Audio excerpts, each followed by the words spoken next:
भगत सिंह के ऊपर जिन विद्वानों ने शोध किया वो कहते हैं कि भगत सिंह कौन बन सकता है, तो वो भगत सिंह के जीवन का शोध करके कहते हैं कि जब अपना जीवन देश के लिए समर्पित कर देता है, सेवा और संघर्ष के लिए समर्पित कर देता है, सेवा और संघर्ष का नाम भगत सिंह है। भगत सिंह ने जो संघर्ष किया उस संघर्ष को, उस तप को, उस त्याग को हम में से कोई भी अपने जीवन में उतार ले तो वो अपने जीवन में भगत सिंह बन सकता है।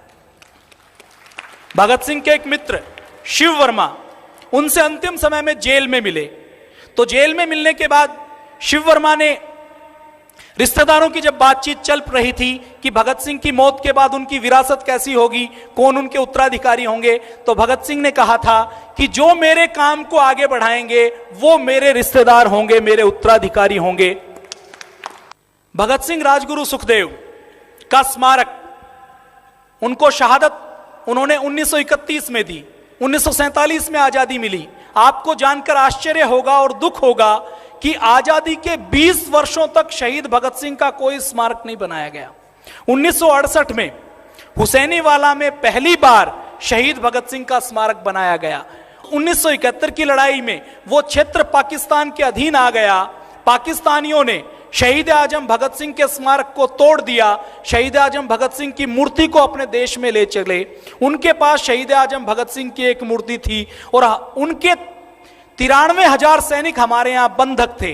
ये बड़े दुख की बात है कि 20 वर्षों तक तो स्मारक नहीं बना, और स्मारक बनने के बाद एक बार 1971 में जब टूट गया तो टूटने के बाद अपने देश का नेतृत्व इतना कमजोर है कि सेना ने 93,000 सैनिकों को बंदी बना लिया, दुश्मनों को बंदी बना लिया, लेकिन हम उनसे सम्मानजनक समझौता नहीं कर पाए।